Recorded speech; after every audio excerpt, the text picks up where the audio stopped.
စိတ်ရဲ့အညစ်အကြေးတွေကိုစင်ကြယ်စေနိုင်တဲ့ဒီသဘာဝစွမ်းအားတွေဟာမိမိတို့တဏ္ဍာမှာမဖြစ်သေးရင်ဖြစ်အောင်လုပ်ဖို့ဖြစ်ပြီးလို့ရှင်ခိုင်မာအောင်ကြီးထွားလာအောင်လုပ်ဖို့သမ္မာဝါယာမလို့ခေါ်တယ်မှန်ကန်သောကြိုးစားမှုဖြင့်ကြိုးစားကြရမှာပါမှန်ပါပါဗျာ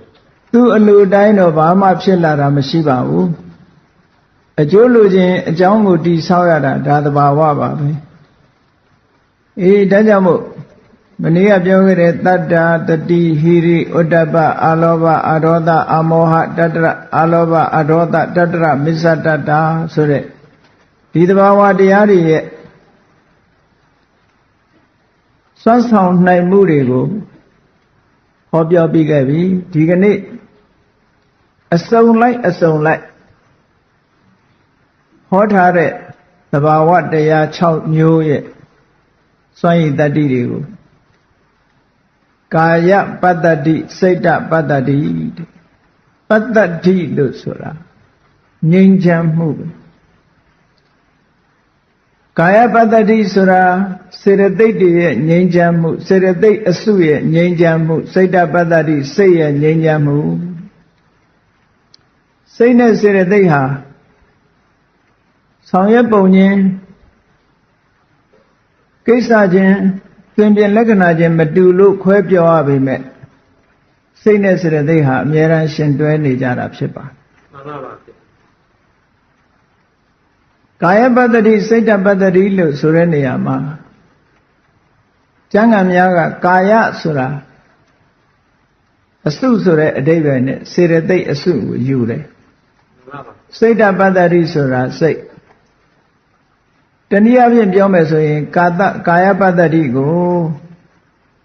ရုပ်ခန္ဓာကိုယ်အစုကိုယူမယ်ဆိုလို့ရှိရင်လည်းအဓိပ္ပာယ်ဖြစ်နိုင်တယ်လို့နောက်ပိုင်းဖွင့်ဆိုချက်ရှိတယ်အဲ့တော့ပတ္တိဆိုတာလေးကိုပြောရအောင်ပတ္တိဆိုတာငြိမ်းအေးမှုပဲကိုယ်စိတ်နှစ်ပါးငြိမ်းအေးနေမှုဘယ်လိုနေရာမျိုးမှာကိုယ်စိတ်နှစ်ပါးငြိမ်းအေးမှုဖြစ်တယ်လဲချမ်းသာဒုက္ခရလာတဲ့အခါမှာ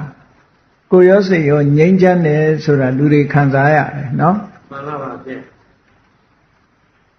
ပါမောဇာတဲ့ပီတိတဲ့ဒုက္ခတဲ့ပတ္တတိတဲ့ဒီလိုလာတာမှန်ပါပါ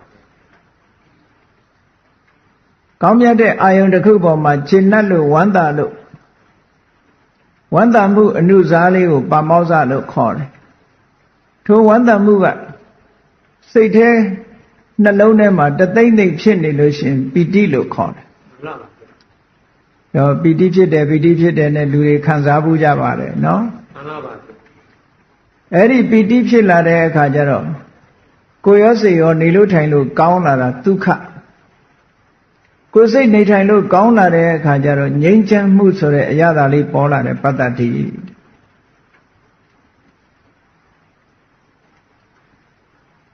အဲ့ဒီပတ္တတိဆိုတဲ့သဘာဝတရားလေးကဘုဇင်9ပါးထဲမှာပတ္တတိတံပုဇင်ငောအမှန်တရားတွေကိုသိရှိဖို့အသိဉာဏ်ရဲ့အသိဉာဏ်ကိုစွမ်းဆောင်ပေးနိုင်တဲ့တရားတွေထဲမှာတစ်ခုပါဝင်ဖြစ်တယ်ဝိသင်္ဂါဆိုတဲ့အဓိပ္ပာယ်ကဘောဓိအင်္ဂဘောဓိဆိုတာထူးခြားတဲ့အသိဉာဏ်ကိုဘောဓိလို့ခေါ်တယ်ထိုထူးခြားတဲ့အသိဉာဏ်ဆိုတာဘာကိုပြောတာတုံးဆိုရင်အမှန်တရားကိုသိတာထူးခြားတဲ့အသိဉာဏ်ဒုက္ခဆိုတာသိတယ်ဒုက္ခရဲ့အကြောင်းဆိုတာသိတယ်ဒုက္ခချုပ်ငြိမ်းရာကိုသိတယ်ဒုက္ခချုပ်ငြိမ်းရာလမ်းစဉ်ကိုသိတယ်ဆိုတဲ့သစ္စာ၄ချက်အမှန်တရားကိုသိတာဘောဓိအဲ့ဒီဘောဓိကိုအထောက်အကူပြုတဲ့အင်္ဂါရက်ဒါကိုဘုဇင်လို့ခေါ်တယ်နော်ဘောဓိအင်္ဂါဘုဇင်ကိုလူတွေကဘယ်နေရာမှာတတိယတော့ဆိုနေမကောင်းထိုင်မသာဖြစ်လို့ရှိရင်ဘုဇင်တုတ်ကလေးရွတ်ရင်ကျမ်းပါတယ်လို့ယူဆပြီးတော့ကျမ်းပါခြင်းလို့ဘုဇင်တုတ်ကလေးတတိယကြတယ်အဲ့ချက်မှန်ပါပါဘာဖြစ်လို့တော့ဆိုတော့သုပ္ပတ္တိလေးတွေစတိုရီလေးတွေကရှိတာကိုရှင်မကသဗ္ဗမကျမ်းမာဖြစ်နေတဲ့အခါမှာမြတ်စွာဘုရားကဘုဇင်တရားသွားဟောတယ် ဟောလိုက်တဲ့အခါရှင်မကတ္တဗကြီးကျမ်းမာသွားတယ်နောက်အဲ့ဒီယောဂမျိုးထပ်မဖြစ်ဘူးတဲ့ပရိကြီး17တုတ်ထဲမှာလည်းပဲဘုဇင်တုတ်ဆိုတာပါတာဟုတ်နော်မှန်ပါပါအဲ့ဒီဘုဇင်တုတ်ကတော့မူရင်းမဟုတ်ဘူးနောက်မှအတိပ္ပယ်ခြုံပြီးတော့ဂါထာတွေနဲ့ရေးထားတဲ့ဟာနောက်ဆရာတွေရေးထားတယ်လို့ပြောအောင်မူရင်းတုတ်မဟုတ်ဘူးမူရင်းတုတ်ကတန်ယုတ္တနိကေမှာရှိတတ္တိမေကတ္တဗဘုဇင်ကမယာတမ္မတ္တခတာဘာဝိတာဘုလိကတာတန်ဝတ္တန္တိပညာနဲ့ဆိုပြီးတော့ဟောထားတာပညာယတမ္မောဓာယနိဗ္ဗာနယတံဝတ္တန္တိဆိုပြီးတော့မြတ်စွာဘုရားဟောထားတာရှိရှင်မကတ္တဗကြီးမကျမ်းမာလို့ဘုဇင်တရားနာရင်ကနေကျမ်းမာသွားတယ်နောက်တစ်ခါရှင်မောက္ကလံမမမကျမ်းဖြစ်နေတဲ့အခါမြတ်စွာဘုရားသွားပြီးဘုဇင်9ပါးဟောပေးတဲ့အခါကျမ်းမာသွားတယ်တဲ့တခါတော့ကမြတ်စွာဘုရားသခင်ကိုရောမြတ်ကိုရောတိုင်းမကျမ်းမာဖြစ်တဲ့အခါကျတော့စုံနမထေကိုအနိနာမှာဘုဇင်တုတ်ကိုရွတ်ခိုင်းပြီးတော့မြတ်စွာဘုရားကနာယူတဲ့အခါမှာမြတ်စွာဘုရားလည်းကျမ်းမာသွားတယ်ဆိုတာတိဏနံပိမဟေတိနံမဂဟတာကိလေသာဝပတ္တနုပ္ပတိဓမ္မတံတိဏနံပိမဟေတိနံဆိုတာထူးမြတ်တဲ့ပုဂ္ဂိုလ်3ဦးရှင်မကတ္တဗရှင်မမောက္ကလံမြတ်စွာဘုရားအဲ့ဒီပုဂ္ဂိုလ်3ပါးရဲ့တဏ္ဍာမှာဆွဲကပ်လာတဲ့ယောဂဟာကိလေသာတွေကိုမက်ကပယ်လိုက်တယ်လို့ပဲတဲ့ဘုဇင်9ပါးနာရင်ကနေနောက်ထပ်ဘယ်တော့မှပြန်မဖြစ်တော့ဘူးအဲ့ဒီယောဂမျိုးဒီလိုကျမ်းမာသွားတယ်ဆိုတော့အဲ့ဒါလေးတွေအာယုံပြုသစ္စာဆိုပြီးတော့မကျမ်းမာတဲ့အခါဘုဇင်တုတ်ကလေးချီးမြှင့်မှာဆိုပြီးတော့ဘုဇင်ကိုရွတ်ကြတယ်နော်မှန်ပါပါဗျာဒီဘုဇင်ဆိုတဲ့အထဲမှာအခုပတ္တတိဒီသဘာဝတရားလေးတွေကိုကြည်ပြီးစိတ်ထဲကလည်းကြည်နူးလာကိုယ်တဏ္ဍာမှာဖြစ်အောင်လုပ်ဖို့ပိုအရေးကြီးတယ်ငြိမ်းချမ်းမှုဆိုတာကိုယ်တဏ္ဍာမဖြစ်ဖဲနဲ့နာယုံလေးနာလို့ရှိရင်ကတော့ဒါကဆေးပလင်းနဲ့ထည့်ထားတဲ့ဆေးလိုပဲဖြစ်မှာပဲထင်ပါတယ်ကြားနာလိုက်လို့စိတ်ထဲမှာကြည်နူးမှုလေးတွေရလာရင်တော့အတော်အသင့်ယောဂပြောင်းနိုင်တဲ့အနေအထားရှိပါတယ်နော်မှန်ပါပါဗျာဘာဖြစ်လို့တော့ဆိုရင်ဒါစိတ်ကိုစိတ်နဲ့ကုတဲ့သဘောပေါ့စိတ်ဆွမ်းအားတစ်ခုလှုပ်ပေးလိုက်တဲ့အခါကျတော့ခန္ဓာကိုယ်ကြီးမမကြမ်းဖြစ်နေတာစိတ်ဆွမ်းအားတွေကနေပြီးတော့တွန်းပေးလိုက်တဲ့အခါကျတော့ကျမ်းမာရေးကောင်းသွားတာမျိုးဖြစ်တယ်စိတ်တဆရုပ်တွေကအစားထိုးလိုက်တဲ့ကမကျမ်းမာတဲ့ရုပ်တွေကိုတွန်းပို့လိုက်တယ်လို့ဖြစ်ပြီးကျမ်းမာတဲ့ရုပ်တွေနဲ့အစားထိုးလိုက်တယ်ပေါ့သွေးမကောင်းတာသွေးလဲပြီးတော့ကုသလိုပဲဝိဇ္ဇင်တုံနာရလို့ကြည်နူးတဲ့စိတ်တွေဖြစ်လာမယ်ဆိုရင်တော့ဒါကျမ်းမာရေးကောင်းလာမှာပဲနော်ကောင်းနိုင်ပါတယ်သစ္စာဆိုလို့ရှိရင်လည်းကောင်းနိုင်ပါသို့တော့လူတိုင်းနဲ့တော့ဘုရားတို့ရှင်မကတ္တဗတို့ရဲ့စိတ်ဓာတ်မျိုးမရနိုင်တော့သူအဲ့ဒီမထေမြတ်ကြီးတွေကျမ်းမာသွားသလိုတော့ကျမ်းမာဖို့တော့ခက်ကောင်းခက်လိမ့်မယ်ထင်တယ်နော်ခက်ကောင်းခက်လိမ့်မယ်ပတ္တတိတမ္မုဇဉ်ဆိုတာကိုယ်ရောစိတ်ရောငြိမ်းချမ်းသွားတာကိုယ်ရောစိတ်ရောငြိမ်းချမ်းသွားတာကိုယ်ရောစိတ်ရောငြိမ်းချမ်းသွားတယ်ဆိုတာဘာဖြစ်တာတုံးလို့ဆိုတော့ဒီပတ္တတိဆိုတဲ့တရားပေါ်လာလို့ရှိရင်ကိုယ်စိတ်မငြိမ်းမချမ်းအောင်လှုပ်တတ်တဲ့ကိလေသာတွေကိုဖယ်ရှားပစ်လိုက်နိုင်တာမို့ဒါကြောင့်မို့ငြိမ်းချမ်းသွားတာတဲ့ဘယ်တရားတွေကိုမငြိမ်းချမ်းတဲ့တရားတွေကဘာတွေတုံးဆိုရင်ဥဒ္ဒစ္စတဲ့ကုတ်ကုတ်ဆာဆိုတဲ့စိတ်ရဲ့အညစ်အကြေးတွေကြည့်ဥဒ္ဒစ္စဆိုတာကစိတ်လေးနေတာဘာလို့မှမသိဘူးစိတ်စူးစီးလို့မရအောင်လေးနေတဲ့စိတ်လေးကဘလို့မှမငြိမ်းချမ်းနိုင်ဘူးနော်လူတွေတစ်ခါတစ်ခါတတိထားမိကြတယ်အော်ငါစိတ်တွေလေလိုက်တာဘာမှလည်းမသိဘူးနော်စူးစီးလို့လည်းမရဘူးဒီလည်းနေလို့ဟိုလည်းမနေခြင်းဘူးဟိုလည်းမသွားခြင်းဘူးဒီလိုတွေဖြစ်တတ်တယ်နော်စိတ်တွေလေးနေတာအဲ့ဒါဥဒ္ဒစ္စလို့ခေါ်တယ်အဲ့ဒီဥဒ္ဒစ္စဆိုတဲ့စိတ်လေးနေတာကိုတမာရီစွမ်းအားနဲ့နှိမ်နှင်းပြီးတော့ပြစ်လိုက်တဲ့အခါကျတော့ဟောဒီပတ္တတိဆိုတဲ့ငြိမ်းချမ်းမှုလေးကပေါ်လာနိုင်တယ်ဒါကြောင့်မို့ဟောဒီပတ္တတိကစိတ်လေးနေတဲ့ဥရိစ္ဆာကိုဖယ်ရှားနိုင်တဲ့စွမ်းရည်တတ်သိရှိပါတယ်နောက်တစ်ခုကကုက္ကုဆာတစုံတစ်ခုနဲ့ပတ်သက်ပြီးလူတွေကစိတ်ထဲမှာပူပန်မှုလေးတွေရှိတတ်တယ်တခုအမှားလုပ်မိထားရင်လည်းထိုအမှားအတွက်ပူပန်တတ်တယ်လုံးတင်တာလေးတခုမလုပ်ဘဲနေပြီးရင်လည်းထိုမလုံးမိတာလေးအတွက်ပူပန်မိတတ်တယ်စိတ်ဆိုတာတော်တော်ဆန်းတယ် ဥမာမဲ့လူတယောက်ကိုတခုပြောရမှာတခုပေးလိုက်ရမှာမပေးလိုက်မိရင်လည်းငါနဲ့တော့မေးလိုက်တာဖြစ်မှဖြစ်ရလေဟောပူပန်းနေပြန်နော်လုံးမိတာကြတော့လေငါမှားလိုက်တာပြောမိသွားပြီလုံးမိသွားပြီဘယ်လိုလုပ်ရမှမသိဘူးနဲ့ဟောစိတ်တွေပူပန်းနေတယ်အဲ့ဒီလိုကုက္ကုစကိုလို့ရင်တန်းနဲ့တရားထိုင်နေတာဟုတ်လားရိတ်တာဝင်တာကိုအကျိန်20လောက်ရှိပြီဘာမှတမာရီတောင်မရဘူးနဲ့ဆိုပြီးတော့စိတ်တွေတွေးဒီလိုတွေးပြီးတော့စိတ်ပြက်တာလဲကုက္ကုစပဲဒါလဲကုက္ကုစလို့ခေါ်တယ်နော်ရှင်အနုရုဒ္ဓကိုရှင်သာရိပုတ္တရာထောက်ပြတယ်ရှင်အနုရုဒ္ဓကဒိဗ္ဗစက္ခုနဲ့စัจ java လာ1000ကိုကြည့်နိုင်တယ်တမာရီလည်းကောင်းတယ်တရားလည်းအထုတ်တယ်ဒါပေမဲ့ဘာလို့ကိလေသာတွေမကုန်မှန်းမသိဘူးတဲ့ဘာဖြစ်လို့ရတ္တမေရတ္တဖို့ဉာဏ်ကိုမဆိုင်ရောက်မှန်းမသိဘူးလို့ဆိုတော့ရှင်သာရိပုတ္တရာထောက်ပြတယ်ငါစัจ java လာ1000ကိုဒိဗ္ဗစက္ခုနဲ့ကြည့်နိုင်တယ်ဆိုတာမာနဖြစ်နေတာတဲ့ငါမှတမာရီစွမ်းအားတွေဝီရိယတွေကောင်းရင်ကောင်းတယ်လို့တွေးနေတာအဲ့ဒါဥဒိစ္စဖြစ်နေတာစိတ်လေးနေတာတဲ့ဒီလိုလောက်ပါရဲ့တန်းနဲ့ဘာဖြစ်လို့များမအောင်မြင်ရတာပါလဲလို့စိတ်ထဲမှာဖြစ်တာကုက္ကုစဖြစ်တာတဲ့ဟောဒါရှင်သာရိပုတ္တရာကထောက်ပြတဲ့ဟာမှန်ပါပါဗျာအဲ့ဒီကုက္ကုစဖြစ်ပုံကအဘိဓမ္မာဖွင့်တဲ့ကျမ်းဂန်တွေထဲမှာလုံးဝမပါဘူးဒါ research ဆိုရင်အသစ်တွေ့ရှိချက်လို့ပြောရမှန်ပါပါဗျာရှင်သာရိပုတ္တရာထောက်ပြအဘိဓမ္မာကျမ်းဂန်တွေမှာဖွင့်တာကကတာနုသောစနမလုံးမိတဲ့အကုသိုလ်မလုံးမိတဲ့ကုသိုလ်နဲ့ပတ်သက်ပြီးနောင်တပူပန္နာကိုသာကုက္ကုစလို့ပြောတယ်အခုတတိယဖြစ်တဲ့လုံးရတန်နဲ့တခုမဖြစ်တဲ့ကုက္ကုစမပါဘူးဒါတခုထပ်ဖြစ်ရမှာပေါ့ဒါလည်းအကုသိုလ်ပဲလို့ပြောအောင်အဲ့ဒါဘယ်ကျမ်းမှာသွားတွေးရတော့လို့ဆိုတော့ခုတ်တကနိကေထဲမှာပါတဲ့သုလနိဋ္ဌိတတို့မဟာနိဋ္ဌိတလို့ဆိုတဲ့ပါဠိတော်တွေကိုဖွင့်ဆိုတဲ့ပါဠိတော်ကိုပါဠိတော်ကဖွင့်ဆိုတဲ့ကျမ်းမျိုးမှာသုလနိဋ္ဌိတမဟာနိဋ္ဌိတကျမ်းမှာသွားပါတယ်အဲ့ဒီအချက်ကဒါဖြည့်ဆွက်ပြီးတော့မှတ်သားရမယ့်အချက်တစ်ခုပဲနော်မှန်ပါပါဗျာအေးတရားအထုတ်နေတာကြာပြီတမာရီလေးတောင်မရဘူးဝိပဿနာဉာဏ်လည်းမတက်ရဘူးဉာဏ်စဉ်လည်းမနာရဘူးဆိုပြီးတော့စိတ်ထဲမှာဖြစ်နေဒါကုက္ကုစဖြစ်တယ်လို့ပဲပြောရမယ်လောက်ရဲ့တန်နဲ့မအောင်မြင်တာအဲ့ဒီလိုဖြစ်နေတာမျိုးကိုဟောဒီပတ္တတိကဖယ်ရှားပြစ်နိုင်ပါတယ်တဲ့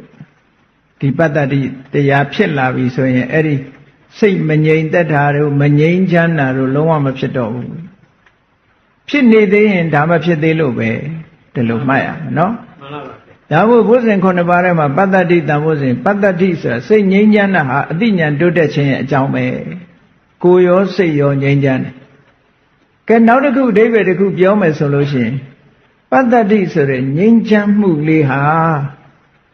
တခါတရံရုပ်ခန္ဓာကိုယ်ကြီးကစလာတာရှိတယ်တခါတရံစိတ်ကစတာရှိတယ်လို့ဒီလိုပြောလို့ရတယ်ကြည့်လေရုပ်ကစတယ်ဆိုတာတခါတရံကြတော့နေရာထိုင်ခင်းမှာကောင်းကောင်းလေးတယောက်တည်းမှာတိတ်ဆိတ်ငြိမ်သက်နေတဲ့သစ်ပင်လေးအောက်ကိုပြစ်ကလေးနဲ့တယောက်တည်းထိုင်နေတဲ့အခါလေလေးကတဟူးတိုက်ကောင်းလိုက်တာစိတ်ထဲမှာဒီခန္ဓာကိုယ်အနေနဲ့ကဟုတ်လားငြိမ်းချမ်းလိုက်တာဖြစ်လာခန္ဓာကိုယ်အနေထားငြိမ်းချမ်းတော့ဘာဖြစ်တယ်စိတ်ကလေးကပါငြိမ်းချမ်းလာစိတ်ကလေးကပါငြိမ်းချမ်းလာ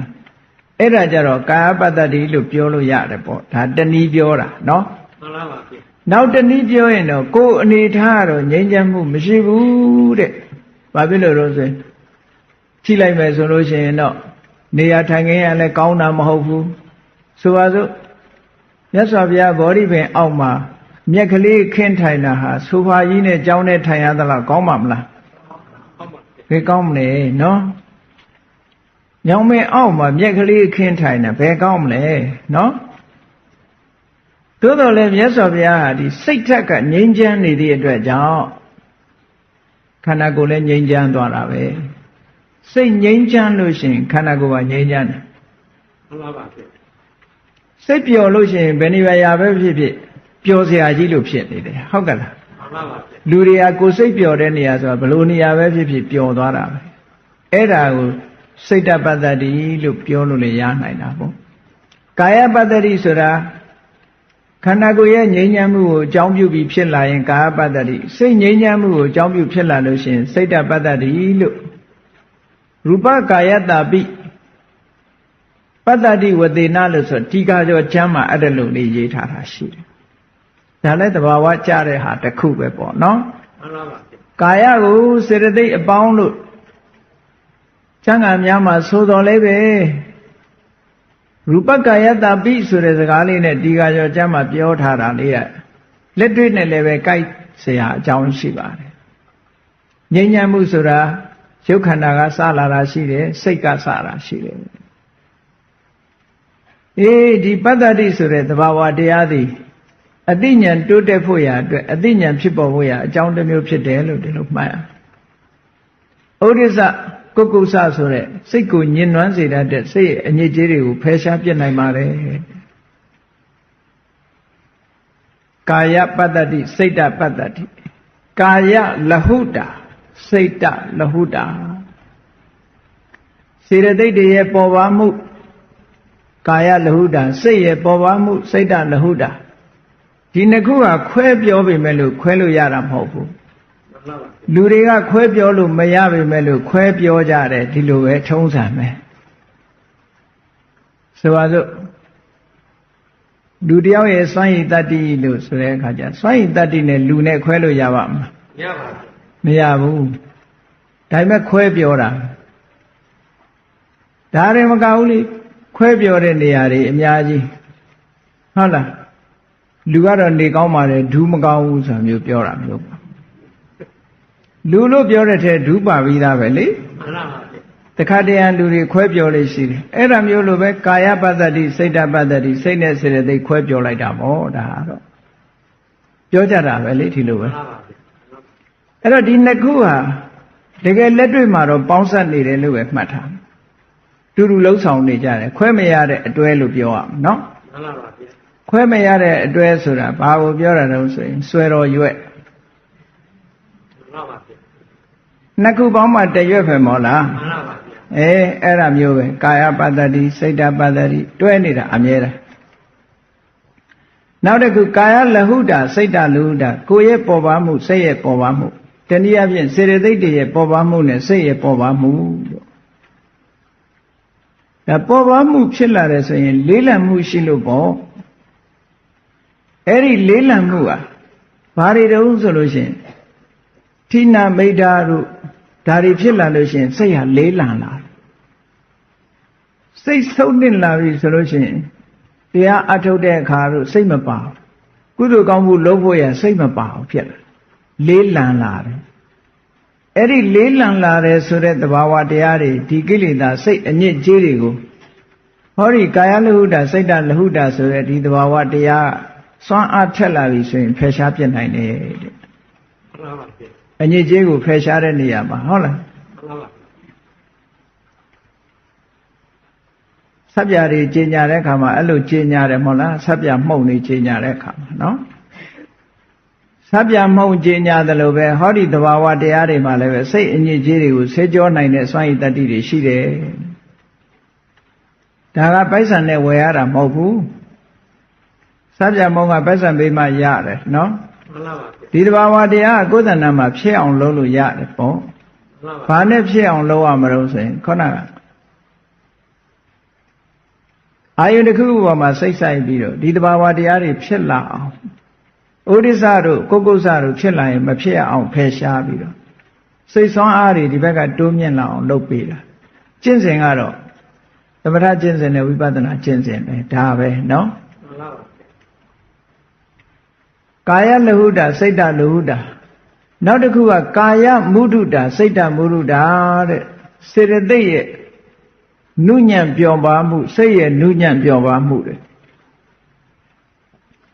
စေတသိက်တွေရဲ့နုညံ့ပျော်ပါမှုစိတ်ရဲ့နုညံ့ပျော်ပါလာမှုနုညံ့လာမှုနုညံ့တယ်ဆိုတာနုညံ့ပျော့ပြောင်းတာပြောတာပျော့ပျော့ပြောင်းပြောင်းလေးဖြစ်လာတာအဲ့တော့စိတ်ကဘယ်လိုနေရာခက်မှာတော့ဆိုလို့ရှိရင်ဒေါသထွက်တဲ့လူရဲ့စိတ်မခက်မှာဘူးလားခက်မှာပါတယ်ဟာပြောသူလက်ခံမှာမဟုတ်ဘူးစိတ်ဆိုးနေတဲ့အချိန်ဆိုသူကမားနေတာဟုတ်ကဲ့မှန်ပါပါဗျ နောက်မာနဖြစ်နေတဲ့လူရဲ့စိတ်ရောမာတာပဲမာနဖြစ်တဲ့လူရဲ့စိတ်ကမာနေစာရီထဲမှာဘယ်လိုပြောလို့ဆိုရင်အေးတန်ချောင်းကြီးမွေထားတဲ့စပယ်ကြီးမွေလိုပဲတဲ့ခွေလို့မရတော့ဘူးဟုတ်လားအဲ့လိုမာတဲ့လူကရင်ကော့ပြီးတော့သွားတာလူကြီးသူမတွေရှိကုန်းလို့မရဘူးသူကမာနရှိလို့ရှိရင်ကုန်းလို့မရတော့ကော့တာပဲအဲ့ဒီမှာအဲ့ဒီလိုမာနရှိလာပြီဆိုလို့ရှိရင်တော့စိတ်ဟာပျော့ပြောင်းတာမျိုးမဖြစ်တော့ဘူးတဲ့လို့သလိုလုံးလို့မရထောင်ထောင်နဲ့ဖြစ်နေတယ်ဟုတ်ကဲ့အဲ့ဒီထောင်နဲ့ဖြစ်နေတဲ့မာနဆိုတဲ့ကိလေသာစိတ်ရဲ့အညစ်အကြေးတစ်ခုကိုဟောဒီကာယမုဒုတာစိတ်တမုဒုတာဆိုတဲ့သဘာဝတရားကဖယ်ရှားပြစ်နိုင်ပါတယ်ဒါကိုကိုယ်တဏ္ဍာမှာဖြစ်အောင်ထူထောင်ရမယ်စိတ်သက်နုညံ့တယ်ပျော့ပြောင်းတယ်သူဆိုင်ရာဆန့်ကျင်ဘက်သဘာဝတရားတွေကိုဖယ်ရှားပြစ်တာဒါက special ကိုပြောတာပေါ့ဆေးဆိုတာတခါတည်းမှာ specific ဆိုတာရှိသီးသန့်ထုတ်လုပ်တဲ့ဆေးဥပမာဒီဆေးကသွေးတိုးယောဂအတွက်သီးသန့်ထုတ်တယ်ဒီဆေးကဆီးချိုယောဂအတွက်သီးသန့်ထုတ်တယ် general ကြတော့ဟောလားကြိုက်တာခဲတာအားလုံးပါရာစီတမော့လို့ပါတော့နော်ဘိုထရင်တို့ special ကြတော့မဟုတ်ဘူးဒီယောဂအတွက်သီးသန့်ထုတ်တယ် specific အဲ့ဒီလိုသီးသန့်လို့ပဲအခုဒီသဘာဝတရားလေးတွေကဆိုင်ရာကိလေသာတွေစိတ်ရဲ့အညစ်အကြေးတွေကိုဖယ်ရှားဖို့ရအတွက်သီးသန့်ကလေးတွေတဲ့ဒါလေးတွေကိုကြိုးစားပြီးတော့ထူထောင်ပေးရမယ်ကုသိုလ်စိတ်တွေဖြစ်လာတဲ့အခါမှာဟောဒီသဘာဝတရားလေးတွေကိုယ်တဏ္ဍာနဲ့မှရောက်လာနိုင်တယ်တဲ့ကာယမုဒုတာစိတ်တမုဒုတာကာယပါကုညတ္တာကာယကမ္မညတ္တာစိတ်တကမ္မညတ္တာကာယပါကုညတ္တာစိတ်တပါကုညတ္တာပါကုညတ္တာဆိုတာကစိတ်ရဲ့ဒီလိလနိုင်စွမ်းရှိလာတာကျမ်းမာတယ်ဆိုတဲ့အဓိပ္ပာယ်မျိုးပြောတာကာယပါကုညတ္တာစိတ်မကျမ်းမာမှုမရှိဘူးကျမ်းမာတယ်ဆိုတော့စိတ်နေမကောင်းတာမျိုးမရှိဘူးစေတသိက်နေမကောင်းတာမျိုးမရှိဘူးစိတ်နေမကောင်းဘူးဆိုတာရှိသေးတယ်နော်မှန်ပါဗျလူတွေကလူနေမကောင်းရင်သာဆေးတောက်လို့ရတာစိတ်နေမကောင်းတာကြတော့တစ်မျိုးကြည့်အဲ့ဒီစိတ်နေမကောင်းမှုကင်းသွားလို့ရှိရင်ကာယပါကုညတ္တာစိတ်တပါကုညတ္တာဆိုတဲ့ဒီသဘာဝတရားဟာစိတ်နေမကောင်းမှုကိုဖယ်ရှားပြစ်နိုင်တယ်ဘာတွေကြောင့်စိတ်ကနေမကောင်းတာတော့ဆိုလို့ရှိရင်ကိလေသာတွေဖြစ်လာရင်စိတ်ကနေမကောင်းဘူးလောဘလွှမ်းနေတဲ့အခါဆိုလဲစိတ်နေမကောင်းဘူးလို့ပြောရမယ်ဒေါသလွှမ်းနေတဲ့အခါဆိုစိတ်နေမကောင်းအမှန်တရားကိုမသိလို့တွေ့ဝေးနေတဲ့အခါမှာဆိုလဲစိတ်နေမကောင်းဘူးလို့ပြောရမယ်အဲ့ဒီလိုနေမကောင်းတဲ့အခါမျိုးမှာကာယပါကုညတ္တာစိတ်တပါကုညတ္တာဒီတဘာဝတရားဖြစ်လာပြီဆိုလို့ရှိရင်စိတ်ဟာကျမ်းမာသွားတယ်လောကမှာစိတ်ကျမ်းမာဖို့ဆိုတာအရေးကြီးဆုံးပဲကိုကျမ်းမာဖို့ဆိုတာတော့လူတိုင်းမတတ်နိုင်ဘူးအချိန်ခါတိုင်းမတတ်ဘယ်သူမှမရှောင်နိုင်ဘူးတဲ့မှန်ပါပါဉာဏ်နာဖြစ်သွားပြီဆိုရင်လုံးဝစိတ်ကျမ်းမာတယ်ပုရုဇဉ်တွေကြတော့စိတ်မကျမ်းမာဘူးတဲ့ပုရုဇဉ်တွေကခန္ဓာကိုယ်အပြင်ထောင်လုံနေပေမဲ့လို့စိတ်ကျမ်းမာမှုကအားနည်းနေကြတယ်စိတ်ထဲမှာအနာတရားတွေဖြစ်ပြီးတော့နေကြတယ်ဒါကြောင့်မို့မြတ်စွာဘုရားကအေးကိုမကျမ်းမာတာသိအရေးမပါပါဘူးတဲ့စိတ်ကျမ်းမာအောင်နေဖို့ကအရေးကြီးပါတယ်ဆိုပြီးနကုလပိတာတကာကြီးကိုဟောထားတာရှိတယ်လေမှန်ပါပါခန္ဓာကိုယ်ဆိုတာနာနာကျင်နာခိုက်တာထုံးစံပဲတဲ့စိတ်မနာစေနဲ့ပေါ့တဲ့ခန္ဓာကိုယ်နာကျင်နာပဲစေစိတ်မနာအောင်ကျင့်တယ်ဆိုတော့စိတ်ကျမ်းမာအောင်နေခန္ဓာကိုယ်မကျမ်းမာခြင်းခန္ဓာကိုယ်ဆိုတာတော့ဘာမှမတတ်နိုင်ဘူးတဲ့နော်မှန်ပါပါရုပ်ခန္ဓာကိုယ်ကြီးဆိုတာကတော့မကျမ်းမာဖြစ်တာတမန်ဆေးဝါးနဲ့ကုယုံဘယ်လိုပဲကုသူကပျောက်ချင်မှပျောက်တယ်သူ့တဘာဝနော်မှန်ပါပါအဲ့တော့စိတ်ကျမ်းမာအောင်ပဲလုပ်လို့ဆိုပြီးတော့မြတ်စွာဘုရားနကုလပိတတကာကြီးကိုဆုံးမဩဝါဒပေးထားတဲ့စကားလေးရှိတယ်အာတုရကာယတမေတတော်စိတ်တံအနာတုရံဘောဟိတတိခန္ဓာကိုယ်ကြီးနားနေပေမဲ့လို့စိတ်မနာစေရဘူးခန္ဓာကိုယ်ကြီးမကျမ်းမာဖြစ်နေပေမဲ့စိတ်မကျမ်းမာမဖြစ်စေရဘူးလို့ဆိုပြီးကျင့်ရမယ်တဲ့ဒါလည်းမှတ်စရာတစ်ခုအဲ့တော့စိတ်ကျမ်းမာဖို့အတွက်ကဘာလို့အောင်လို့ဆိုကာပါကုညတ္တာစိတ်တပါကုညတ္တာ ဒီတဘာဝတရားတွေစွမ်းအားထက်နေဖို့ကုသိုလ်စိတ်တွေနဲ့ရှင်ပြီးတော့တရားတွေဖြစ်နေအောင်ကြိုးစားဖို့ပဲစိတ်ကြမ်းပါလာမယ်ကာယကံမညတ်တာစိတ်ဓာတ်ကံမညတ်တာကံမညတ်တာဆိုတာစွမ်းဆောင်နိုင်မှုရှိတာစိတ်ကလည်းစွမ်းဆောင်နိုင်မှုရှိတယ်ကိုယ်ကလည်းစွမ်းဆောင်နိုင်မှုရှိတယ်လုံနိုင်ကိုင်းနိုင်လှုပ်စွမ်းနိုင်တယ်စွမ်းရည်ရှိတယ်လို့ဒီလိုပြောတာဒါလည်းပဲကိလေသာစိတ်အညစ်အကြေးတွေပေါ်လာပြီဆိုလို့ရှိရင်စိတ်ဟာစွမ်းဆောင်မှုတွေအားနည်းသွားစွမ်းဆောင်နိုင်မှုမရှိဘူးဥပဒေါသဖြစ်နေတဲ့ပုဂ္ဂိုလ်တရားကိုကုသိုလ်စိတ်ဖြစ်ဖို့ဆိုတမာရီတရားစုစည်းဖို့ဆိုဘယ်လောက်ခက်သွားတော့နော်စွမ်းဆောင်နိုင်မှုတွေမရှိတော့ဘူးစိတ်စွမ်းအားတွေရောကျသွားတယ်မကောင်းတဲ့ဘက်ကစိတ်တွေတိုးတက်လာသည့်အတွက်ကြောင့်စိတ်ရဲ့စွမ်းဆောင်နိုင်မှုဘယ်လောက်ထိအောင်ဆိုတမာရီရအောင်လည်းမလုပ်နိုင်ဘူးအသိဉာဏ်တွေပေါ်လာအောင်လည်းမလုပ်နိုင်ဘူးစိတ်ငြိမ်းချမ်းအောင်လည်းမလုပ်နိုင်ဘူးစွမ်းဆောင်မှုတွေအားနည်းသွားတာအဲ့ဒီအားနည်းသွားစေတတ်တဲ့ကိလေသာတွေကိုဖယ်ရှားပြစ်နိုင်လို့ကာယကံမညတာစိတ်ဓာတ်ကံမညတာဆိုတာအရေးကြီးတယ်တဲ့တဘာဝတရားတွေကုသိုလ်စိတ်တွေမိမိရဲ့တဏ္ဍာမှာတညီတဲ့ညီညီ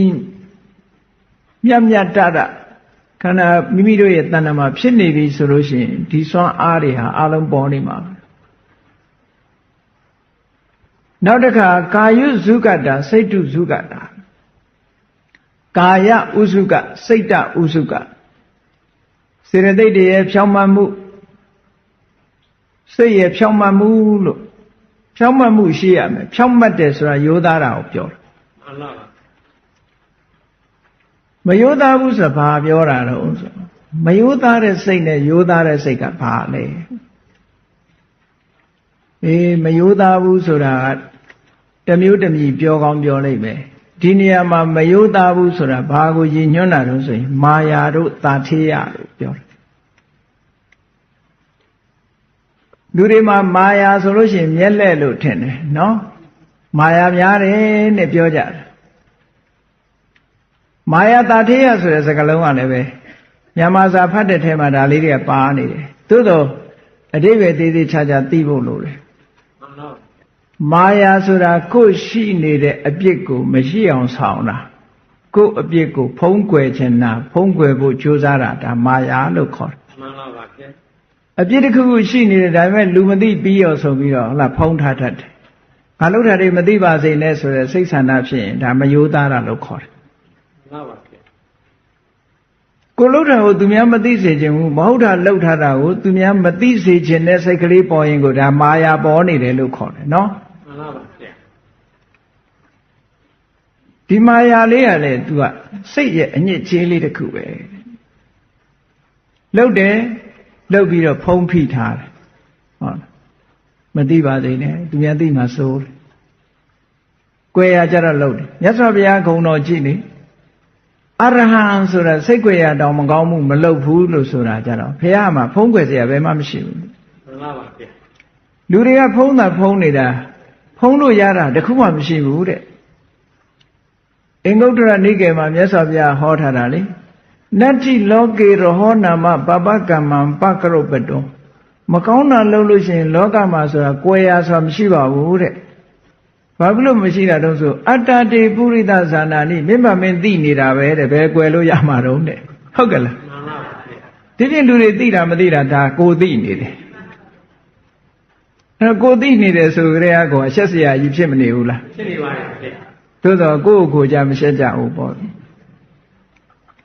အဲ့တော့သူများမသိရင်ပြီးရောကိုသိတာကိုလေးမထားတဲ့ပုဂ္ဂိုလ်မျိုးမဖြစ်အောင်အဲ့ဒါမာယာရှိနေလို့တဲ့မှန်ပါပါဗျာမာယာရဲ့သဘောကကိုသိရင်သိပါစေသူများမသိအောင်လုပ်တတ်တဲ့သဘောရှိတယ်ဒါကြောင့်မို့အတ္တန္တတန္တဒေါသပဋိစ္ဆာရဏလက္ခဏာရှိထားတဲ့အပြစ်ကိုသူကဖုံးညင်ကွယ်ကျင်တတ်တဲ့သဘောရှိတယ်အဲ့တော့ဖုံးညင်ကွယ်ကျင်တယ်ဆိုရင်သူ့ရဲ့အလေးထားကြည့်လိုက်မယ်ဆိုရင်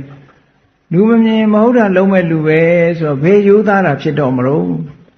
မှန်ပါဗျာကိုတောင်ရှက်ရမယ်ဆိုတာလစ်စီမော်လားမှန်ပါဗျာဟိဒီဆိုတာကိုတောင်ပြန်ရှက်တာလေမှန်ပါဗျာအေးသဘာဝတရားတွေမှာသူကသူရှိတယ်နော်ဒါကြောင့်မို့လို့ ကာယုဇုကတ္တာစိတ်တုဇုကတ္တာဆိုတာတကယ့်ကိုရိုးသားတာကိုတောင်မလိမ်ဘူးလို့ပြောတာသူများမလိမ်တာအသာထားလူတိုင်းကကိုတော့လိမ်တတ်ကြသေးတယ်နော်မှန်ပါပါဗျာသူများမလိမ်ရင်တော့ကိုတော့လိမ်တတ်သေးတယ်ကိုလိမ်တာအဲ့ဒါမုဒဝါဒတော့မဖြစ်ပေမဲ့မာယာပေါ့မှန်ပါပါဗျာနောက်တစ်ခုကတာထေးရတယ်တာထေးရဆိုတာဘယ်လိုဟာတော့ဆိုသူကမာယာနဲ့မတူဘူးတာထေးရကြတော့ကိုမရှိတဲ့ခုံနဲ့ထုတ်ကြွားခြင်းတဲ့လူမျိုးဟုတ်လားပတ်စံမရှိဘဲနဲ့ပတ်စံမချမ်းသာပြီပဲလို့သူပတ်စံချမ်းသာတယ်ဆိုပြီးလေလုံးထွားပြောတဲ့လူမျိုးလို့ရိတ်တာမှာတရားတွေပါတွေသွားပြီးတော့ကြာနနအာထုတ်တာမဟုတ်ဘဲနဲ့ရိတ်တာဗတခါဝင်ပြီးပြီလို့ပြောတဲ့ပုဂ္ဂိုလ်မျိုးလို့တမာတိတရားဟုတ်တိပတိမဖြစ်ဘဲနဲ့အမလီသူတရားထိုင်လိုက်တာတဏှာကြီးလုံးစိတ်ကိုငြိမ်းနေတာပဲလို့ပြောတဲ့ပုဂ္ဂိုလ်မျိုးလို့အဲ့ဒါမျိုးကိုမရှိတာကိုအရှိလို့ပြောလို့ရှိရင်တာထေးရလို့ခေါ်တယ်မှန်ပါပါဗျာဘုန်းကြီးတွေဆိုရင်လည်းဓမ္မစရိယမအောင်မနဲ့အောင်တယ်လို့ပြောတာမျိုးဘွဲမရဘဲနဲ့ရတယ်လို့ပြောတာမျိုးတို့ဟုတ်ကလားမှန်ပါပါသမ္ပတဘဲနဲ့တတ်တယ်လို့ပြောတာမျိုးဆိုရင်ဒါတာထေးရပဲဘုန်းကြီးလူမရှိတဲ့ခုံထုတ်ပြောတဲ့ပုဂ္ဂိုလ်မျိုးကဒါတာထေးရလို့ခေါ်တယ်တဲ့အဲ့ဒီမာယာတာထေးရရှိနေလို့ရှိရင်လူဟာရိုးသားတာဆိုတာမရှိဘူးဖြောင့်မတ်တာဆိုတာမရှိဘူးကောက်ကျစ်နေတယ်လို့လည်းပြောရတယ်မှန်ပါဗျာဒါကြောင့်မို့လို့ကာယုဇုကတ္တစိတ်တုဇုကတ္တဆိုတဲ့ဒီတဘာဝတရားနှစ်ခုမိမိတို့ယင်နဲ့နှလုံးနဲ့ကိန်းလာပြီဆိုလို့ရှိရင်သူ့ကိုယ်သူလည်းမလိန်တော့ဘူးမရှိတာလည်းအရှိလုပ်ပြီးမပြောဘူးရှိနေတဲ့အပြစ်တွေကိုလည်းဖုံးမနေဘူးဟုတ်ကဲ့လားမှန်ပါပါကိုလို့ရင်လှုပ်တယ်လို့ရိုးသားသားပဲဖွင့်ဟာပြောကြလေးရှိတယ်မြတ်စွာဘုရားကအပြစ်တစ်ခုကျူးလွန်ထားပြီဆိုလို့ရှိရင်ဖွင့်ပြောခိုင်းမှန်ပါပါခုကိစ္စရင်တော့ confession လုပ်တာပြောတာနော်ဖွင့်ပြောယုံနဲ့ပြီးသွားလားဆိုမပြီးဘူးဖွင့်ပြောရမယ်တဲ့နံပါတ်1ဖွင့်ပြောတာဘာဖြစ်လို့တုံးဆိုလို့ရှိရင်မြုံမထားနဲ့မြုံထားရင်ယောဂါကြီးတို့ဖြစ်နေမှာမမြုံနဲ့ဖွင့်ပြောလိုက်လို့ရှိရင်စိတ်ထဲနှလုံးထဲမှာအေးချမ်းသွားတယ်ဒါပြီးရောလားဆိုမပြီးသေးဘူးအမှန်တိုင်းဖွင့်ဟာဝန်ခန္ဓာကပထမအဆင့်ပြီးပြီဆိုလို့ရှိရင်ဒါမျိုးနောက်မဖြစ်စေရပါဘူးဆိုတာဒုတိယအဆင့်မှန်ပါပါဗျာပြီးတဲ့အခါကျတော့ဒီဒါမျိုးမဖြစ်စေုံနဲ့မဟုတ်ကောင်းတဲ့အလုပ်တွေကိုလုပ်ပါမယ်ဆိုတာကတတိယအဆင့်အဲ့ဒါဆိုလို့ရှိရင်ခုနမကောင်းမှုကျူးလွန်ထားတဲ့ပုဂ္ဂိုလ်တယောက်ဒီမကောင်းမှုအကုသိုလ်ကလွတ်နိုင်တယ်လို့ဒီလိုခေါ်ထားတယ်နော်မှန်ပါပါဗျာသင်္ခဓမ္မသုတ်လို့ခေါ်တယ်တန်ယုတ္တနိကာယသင်္ခဓမ္မသုတ်ဆိုတာအဲ့ဒီနည်းနဲ့အကုသိုလ်တွေကလွတ်အောင်ရှောင်တဲ့နည်းပေါ့နော်မှန်ပါပါဗျာလှုပ်ထားတဲ့မကောင်းမှုကိုမကောင်းတာလို့ပထမမြင်ရမယ်မြင်ပြီးရင်ဖွင့်ဟာဝန်ခံရမယ်ဘုန်းကြီးတွေဒေသနာကြားတယ်ဆိုတာကြားဘူးကြပါလိမ့်မယ်နော်ကြားဘူးပါတော့ဗျာဘုန်းကြီးတွေဒေသနာကြားတဲ့အတိတ်ပဲကဘာကိုပြောတာတုံးဆိုရင်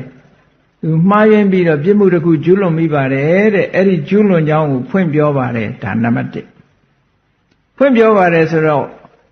ဟိုနားထောင်တဲ့ကိုတော်ကမေးလိုက်တယ်ကိုတော်အပြစ်ကိုတော်မြင်ရလားလို့ဆိုမြင်ပါတယ်တဲ့ဒါပြောရမြင်နောက်ထပ်ရှောင်မလားတဲ့ဆိုရှောင်ပါမယ်ဒါပဲဘုန်းကြီးတွေဒေသနာကြားတယ်ဆိုတာသင်္ကန်းဝတ်ဖူးတဲ့လူတွေသိလိမ့်မယ်နော်ပါဠိလိုဆိုနေလို့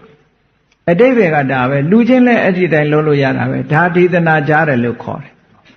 ဒေသနာကြားတယ်ဆိုတာကိုယ့်အဖြစ်ကိုထုတ်ပြီးတော့နောင်ဒါမျိုးမဖြစ်စေရပါဘူးလို့ပဋိညာဉ်ပေးတာ promise လုပ်တာကိုပြောတာမှန်ပါပါဗျာ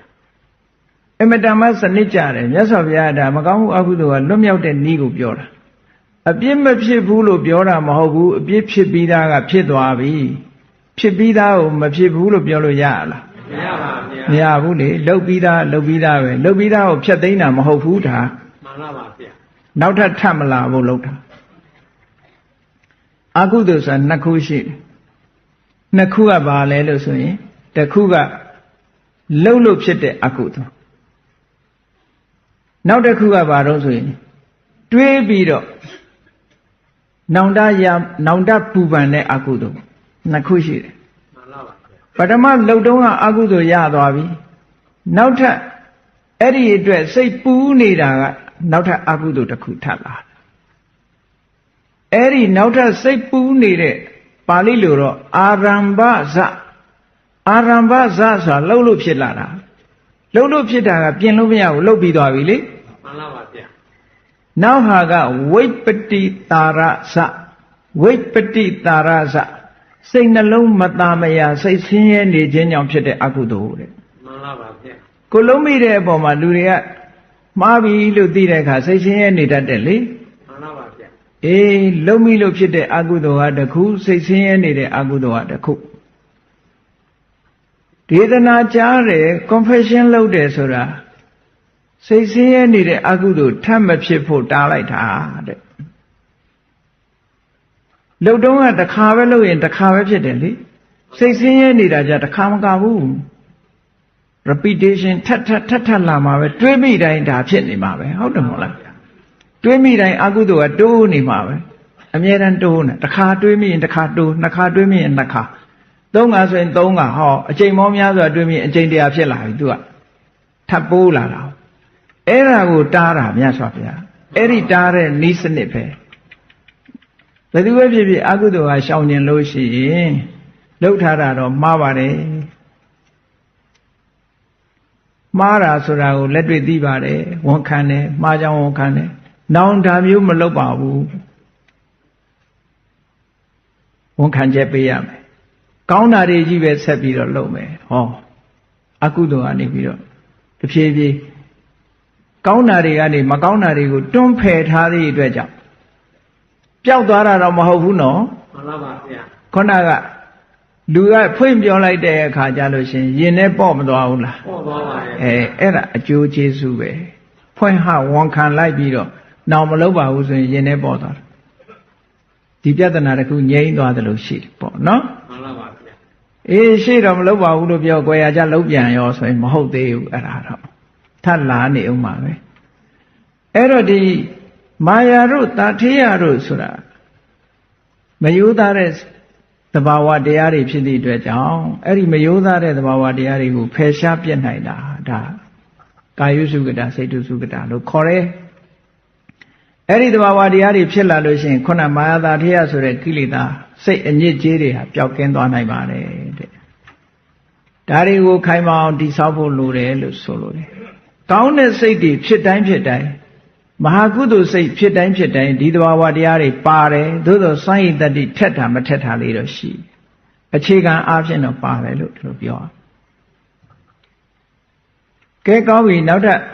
ပြောစရာဘာရှိသေးတုံးဆိုရင်အလုံးသိကြတဲ့ထဲကဗြဟ္မဝိဟာရတရား၄ပါးတဲ့ကကရုဏာတဲ့မုဒိတာတဲ့မုဒုဆိုတာတချောင်းငင်နဲ့ရေးရင်ပျော့ပြောင်းတာဒါက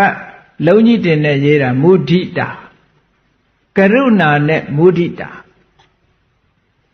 ကရုဏာကိုတချို့ကကာကြီးနဲ့မရေးဘဲနဲ့ခါငယ်နဲ့ရေးပြီးကရုဏာလို့လုပ်သေးတယ်အဲ့ဒါမဟုတ်ဘူးကာကြီးနဲ့ရေးရမယ်ကရုဏာကရုဏာဆိုဗမာလိုပြန်တယ်ကျင်နာတနာခြင်းဆိုတဲ့အဓိပ္ပာယ်ရတယ်ကျင်နာတနာတယ်ဆိုတာဘာရဲ့ဆန့်ကျင်ဘက်တုံဆိုရက်ဆက်ချမ်းကြုံမှုရဲ့ဆန့်ကျင်ဘက်ပဲလေမှန်ပါပါဗျာလောကမှာရက်ဆက်ချမ်းကြုံတာအတနာကျင်နာမဲ့ပြီးတော့တရိษံဘောပဲဖြစ်ဖြစ်လူချင်းချင်းပဲဖြစ်ဖြစ်ရက်ဆက်ချမ်းကြုံတာဆိုလို့ရှိရင်ကောင်းတော့မှမဟုတ်တာပဲလေမှန်ပါပါဗျာ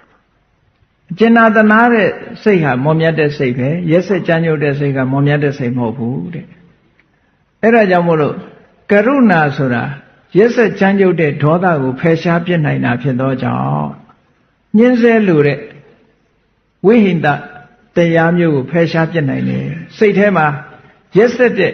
သဘာဝဒီစိတ်အညစ်အကြေးကိုကရုဏာကဖယ်ရှားပြစ်နိုင်ပါတယ်ကရုဏာဆိုတာကဘာနဲ့သွားနီးတုံဆိုလို့ရှိရင်တဏှာရာနဲ့ဝမ်းနေတာသွားနီးတတ်တယ်အဲ့ဒါတဏှာရာဟာဝမ်းနေတဲ့အဆင့်မရောက်စေရဘူးမှန်ပါပါဗျာဆိုရင်တော့ကဝမ်းနေသွားလို့ရှိရင်ဒါကရုဏာမဟုတ်တော့ဘူးသူကရုဏာဆိုတာငြိမ်းအေးရမယ်ငြိမ်းအေးတယ်ဆိုတာသူကအကုသိုလ်စိတ်မဟုတ်ဘူးဝမ်းနေသွားလို့ရှိရင်အကုသိုလ်စိတ်ဖြစ်တယ်တဏှာရာကမွန်မြတ်တဲ့အနေနဲ့တဏှာတယ်ဆိုတာအေးဒုက္ခရောက်နေတဲ့လူဒီဒုက္ခငါဘယ်လိုပဲကဲတင်ရမလဲဒီဒုက္ခတွေသူ့မှာမဖြစ်ပါစေနဲ့ငြိမ်းချမ်းပါစေဆိုတဲ့မွန်မြတ်တဲ့စိတ်လေးကိုပြောတာ အမလေးတနာလိုက်တာမျက်ရည်ကျလို့ရှင်တော့ဒါကရုဏာအဆင့်လွန်သွားပြီအဲ့ဒါကြတော့နော်မှန်လားပါဗျာဘုန်းကြီးတို့ကနိုင်ငံခြားသွားတဲ့အခါကရုဏာနဲ့ဂျာမနီတုန်းကအဲ့ဒီမှာကရုဏာရဲ့အနိကဆုံးရန်သူဟာဘာလဲဆိုရင်လို့ feeling set ဒေါမနတဝမ်းနည်းမှုဟာတောကဟာကရုဏာရဲ့နီးကပ်တဲ့ရန်သူပဲလို့သူတို့အနောက်တိုင်းမှာတိရစ္ဆာန်တွေကိုသိတနာတယ်တနာရာနေပြီးတော့သူကဒေါသတွေဝင်လာတတ်တယ်တစုံတစ်ယောက်ကတိရစ္ဆာန်ကိုထိခိုက်အောင်လုပ်သွားလို့ရှိရင်နောက်ဆုံးမှာအဖြူတွေရှေ့မှာခွေးတွေပါတွေရိုက်လို့ရှိရင်သိစိတ်တူတယ်သူကတခါတော့ကအိန္ဒိယမှာအဲ့ဒါလူတယောက်ကခွေးရိုက်တော့ခွေးလောက်တော့မလိမ္မာဘူးလို့ပြောတာအဲ့ဒီသူတို့တိရစ္ဆာန်ကိုဒါအချစ်တယ်ဒါအချစ်တဲ့အခါကျတိရစ္ဆာန်ကိုနှိပ်စက်လို့ရှိရင်သူတို့စိတ်ထဲမှာကရုဏာတွေမကဘူးဒေါသပါဖြစ်လာတယ်နော်မှန်လားပါဗျာအဲ့ဒါကြောင့်မို့လို့ကရုဏာဆိုတဲ့နောက်မှာတောကမပါရဘူးတဲ့တောကပါလို့ရှိရင်ဒါအကုသိုလ်ဖြစ်သွားပြန်ပြီကရုဏာဆိုတာဆင်းရဲဒုက္ခကလွတ်စေခြင်းတဲ့စိတ်ပဲမော်မြတ်တယ်ဆင်းရဲဒုက္ခလွတ်စေခြင်းနဲ့ဆင်းရဲဒုက္ခကလွတ်အောင်ကူညီတယ်နှုတ်နဲ့ကူညီတယ်ပစ္စည်းနဲ့ကူညီတယ်လက်တွေ့ကူညီတယ်ဟောတာမျိုးဒါကရုဏာရဲ့အခြေခံလာတဲ့သဘောတရားတွေပေါ့မုဒုတာမုဒိတာဝန္တာဆိုတာ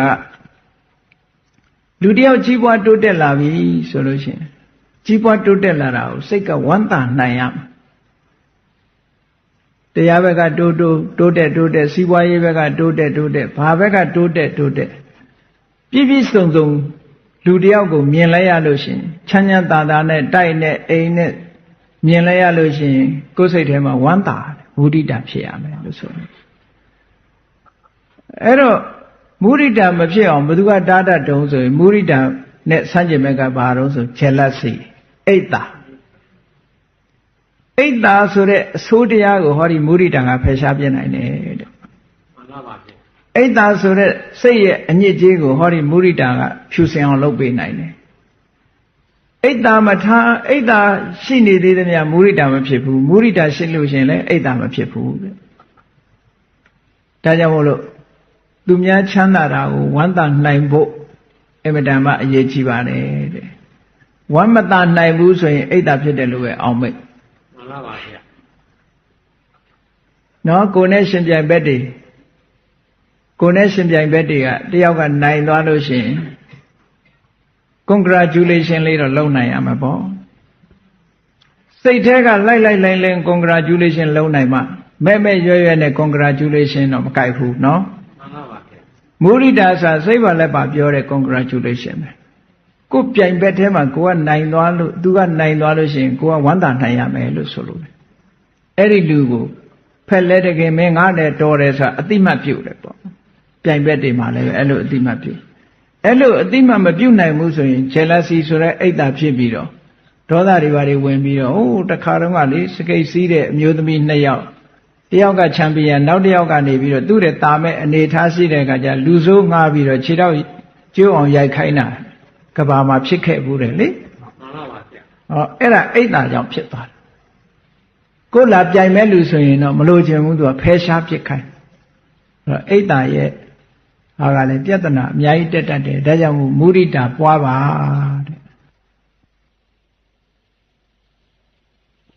society လို့ဆိုတဲ့လူရဲ့အတိုင်းအဝိုင်းထဲမှာနေတဲ့အခါမှာအလုံးပေါ်မှာအကျိုးလိုလားတဲ့စိတ်မွေးရမယ်မေတ္တာလို့ခေါ်အလုံးကောင်းစားစေခြင်းနဲ့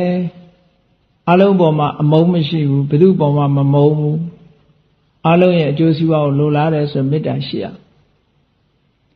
အဲ့လိုမေတ္တာထားတဲ့ထဲမှာတချို့ကကိုယ့်ရဲ့နှိမ့်ကျသွားတယ်သို့မဟုတ်ဆင်းရဲဒုက္ခရောက်သွားတဲ့ပုံမှာအကျဉ်းနာသနာရှိရမယ်ဖေးမရမယ်အဲ့ဒီပုဂ္ဂိုလ်မျိုးမပြည့်မစုံဖြစ်နေရင်ကိုတတ်နိုင်တယ်များဖေးမမယ်ကူညီမယ်ဟောတာကရုဏာတိုးတက်ကြီးပွားသွားတဲ့ပုဂ္ဂိုလ်ကြတော့အပြစ်မပြောလေနဲ့မုဒိတာဝမ်းသာရမယ်လို့ဒီလိုပြောတာနော်မှန်ပါပါဗျာဘလောက်ကောင်းတဲ့ကိုချင်းတရားတွေလဲဆိုတာစဉ်းစားကြည့်လူစိတ်မှာချမ်းသာစရာကြီးပဲအကုန်လုံးအလွန်မော်မြတ်တာဒါကြောင့်မို့လို့ဗျမဝိဟာရလို့ခေါ်တာမြင့်မြတ်သောနေထိုင်ခြင်းလို့ပြောတာ ဒီတရားတွေနဲ့နေလို့ရှိရင်မြင့်မြတ်တယ်လို့ပြောတာနော် မှန်ပါပါ မနေ့ကဥပိ္ပခာအကြောင်းပြောပြီးပြီအခုမှတော့ဟုတ်လားကရုဏာရဲ့မုဒိတာရဲ့ဒါဟာအပ္ပမညာစေတသိက်လို့ခေါ်တယ်တဲ့အပ္ပမညာဆိုတာအတိုင်းတာပမာဏအကန့်အသတ်မရှိတဲ့အာယုံပေါ်မှာအခြေခံတည်ဆောက်ရမလို့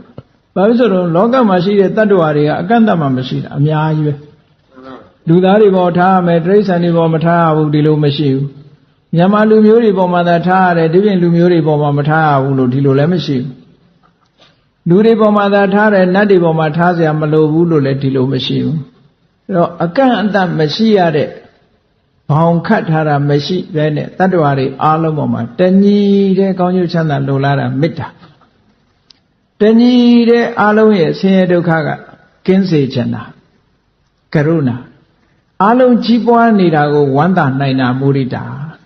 စီစဉ်ဥစ္စာတွေကဘယ်သူမှမဆုပ်ကြပါစေနဲ့ရထားတဲ့အခြေအနေကောင်းတွေပြက်ပြားမသွားပါစေနဲ့ဆိုတာဒါမုဒိတာနော်များသောအားဖြင့်ပို့ကြတာမေတ္တာတော့ပို့ကြတာပေါ့အဲ့တော့ကရုဏာပို့ခြင်းဘယ်လိုပို့ရမှာလို့ဆိုဒုက္ခမုတ်ဆန်းတုဆင်းရဲဒုက္ခကလွတ်ကြပါစေဘယ်သူမှဒုက္ခမရောက်ကြပါစေနဲ့ဘယ်သူမှအခြေမဲ့အနေမဲ့မဖြစ်ကြပါစေနဲ့ဟုတ်လားမှန်ပါပါကရုဏာပို့တယ်လို့ခေါ်တာပေါ့နော်မုဒိတာဆိုလို့ရှိရင်ယထာလတ္တတမ္ပတ္တိတောမာဝိကိစ္ဆန္တုရထားတဲ့အခြေအနေကောင်းတွေဆုပ်ယုပ်မသွားပါစေနဲ့အားလုံးဒီအခြေအနေတွေကနေတိုးတက်ခြင်းတိုးတက်ပါစေဒီတဲ့ရုပ်လျော့မသွားပါစေနဲ့လို့ဒီလိုဝမ်းသာပြီးတော့ပို့တယ်မေတ္တာဥပိ္ပခာကြတော့သဗ္ဗေတ္တကမ္မတကသူကနဲ့သူသွားတာငါတနာနေလို့လည်းဖြစ်တာမဟုတ်ဘူးဆိုရင်လှုပ်ရှားရှိတာလှုပ်ပေးတယ်ဥပိ္ပခာကနော်ချစ်ချင်းမုန်းချင်းဆိုတဲ့ဘက်လိုက်တာမျိုးတွေမရှိဘူးသူစိတ်မှာကရုဏာကလည်းဒီဆင်းရဲတဲ့ပုဂ္ဂိုလ်ပေါ်မှာဘက်လိုက်တယ်လို့ရှိတယ်မုဒိတာကလည်းချမ်းသာတဲ့ပုဂ္ဂိုလ်ပေါ်မှာမြောက်ပင့်ပေးတယ်လို့ဘက်လိုက်တယ်လို့ရှိတယ်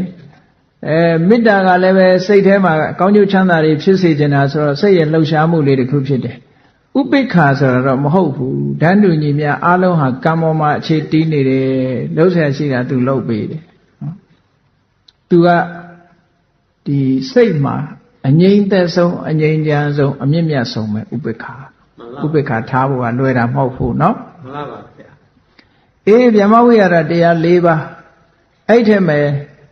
အနည်းပြောခဲ့တယ်တတ္တရမစ္ဆတတ္တာဆိုတာဥပိ္ပခာအာရောဓဆိုတာမေတ္တာတဲ့အဲ့ဒါပြီးသားဖို့ဒါကြောင့်မို့ဗျမဝိဟာရတရား၄ပါးအဘိဓမ္မာထသင်္ကန်းမှာကရုဏာမုဒိတာဆိုပြီးအပမညာ2ပါးတင်ဒီမှာပြတာเนาะမှန်ပါပါဗျာဘာဖြစ်လို့တော့ဆိုရင်ကြည့်လေအာရောဓဆိုတာအာရောဓတိုင်းမေတ္တာတော့မဟုတ်ဘူးတတ္တဝါတွေရဲ့ကောင်းကျိုးချမ်းသာလိုလားတဲ့သွင်ပြင်ပါလာတော့မှ तू ကစိတ်မဆိုးရုံတတ်တတ်နဲ့အမုန်းမိတ်ကင်းရုံလေးနဲ့မေတ္တာမဟုတ်သေးဘူးမေတ္တာဆိုတာကြတော့အမုန်းကင်းတဲ့အဆင့်ပြင်မှာခုနကအကျိုးလိုလားတာတွေပိုးလာတယ်ဟုတ်ကဲ့လားမှန်ပါပါဗျာအကျိုးလိုလားမှုတွေပိုးလာတယ်တတ္တရမေဇတ္တတာကလည်းထို့တူပဲသဘာဝတရားတွေသူစွမ်းဆောင်မှုတွေတညီတည်းဖြစ်နေုံနဲ့ဥပိ္ပခာဆိုတာမဟုတ်သေးဘူးသူ့ကိုတိုးတက်လာအောင်လုပ်လိုက်တဲ့အခါကျတော့ခုနကအမုန်းတို့အချစ်တို့နှစ်ခုကွဲငြိမ့်သွားပြီးတော့တည်ငြိမ်မှုရရှိသွားတာအဲ့ဒါကြောင့်မလားဥပိ္ပခာလို့ခေါ်တာမှန်ပါဗျာပွားများမှရတဲ့ဟာမျိုးပေါ့အေးကောင်းပြီနောက်တစ်ခုကဘာတော့လို့ဆိုလို့ရှိရင်ဝိရတိစေတသိက်၃ခုလို့ခေါ်တယ်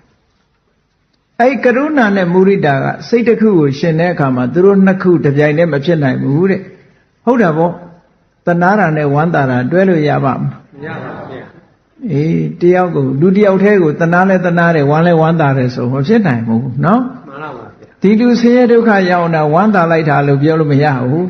ဟုတ်လားဆင်းရဲဒုက္ခရောက်နေတဲ့လူဆင်းရဲကလွတ်ပါစေကရုဏာပဲဖြစ်မယ်အဲ့ဒီအချိန်မှာမှန်ပါပါဗျာကြီးပွားသွားလို့ဆင်းရဲဒုက္ခလွတ်သွားပြီဆိုလို့ရှိရင်ဝမ်းသာတဲ့မုဒိတာဖြစ်တာပေါ့မှန်ပါပါသူတို့နှစ်ခုသည်အာယုံချင်းမတူသည့်အတွက်ကြောင့်တပြိုင်တည်းမဖြစ်နိုင်ကြဘူးတဲ့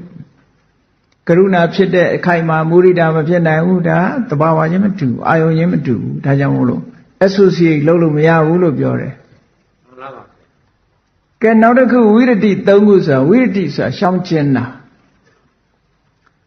ဘဂိ၈ပါးထဲမှာပါတဲ့သမ္မာဝါစာသမ္မာကမ္မန္တသမ္မာအာစီဝရှောင်ကျဉ်မှု၃မျိုးသမ္မာဝါစာဆိုတာ နှုတ်ကနေပြီးထိမ့်သိမ့်ပြီးတော့ဝစီတုစရိုက်တွေကနေရှောင်ကျင်ပြီးတော့ဝစီတုစရိုက်ကိုဖော်ဆောင်တာရှောင်ကျင်တာကအစာလေးပဲရှိသေးတယ်ဖော်ဆောင်တာလည်းပါရအောင်မယ်နော်မှန်ပါဗျာဖော်ဆောင်တာကိုမေ့မနေနဲ့ရှောင်ယုံတတ်တဲ့နဲ့ကတော့အိတ်နေရင်လည်းရှောင်တာပဲလေ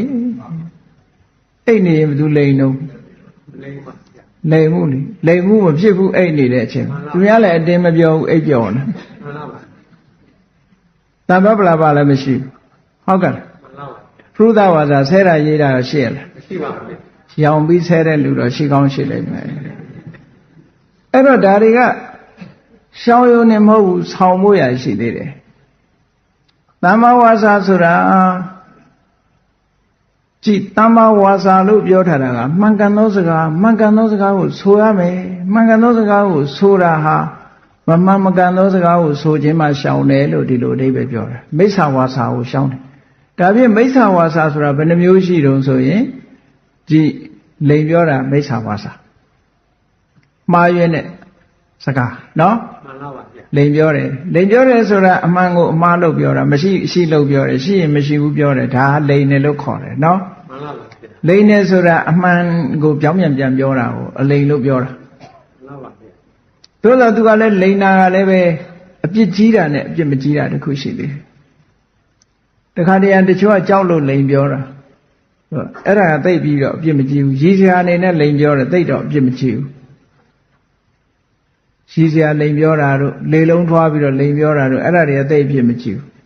ဘယ်လိန်လိမ်မှုကအပြစ်ကြီးတော့ဆိုတရားယုံတက်ပြီးတော့မဟုတ်တဲ့သက်တွေထွက်တာသူတစ်ပါးဒုက္ခရောက်တော့အောင်လုပ်ရင်တော့အဲ့ဒါအပြစ်ကြီးတယ်တဲ့အဲ့ဒီလိန်လိမ်မှုကအပြစ်ကြီးဆုံးပဲမှန်ပါပါသူတစ်ပါးရဲ့အကျိုးပျက်စီးသွားအောင်လုပ်တဲ့လိန်လိမ်မှုကအပြစ်ကြီးဆုံးပဲ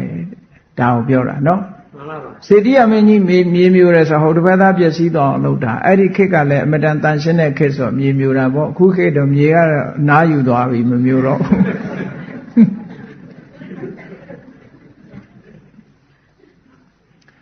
မျိုးလည်းသူဆမ်းမှာမဟုတ်တော့ဘူး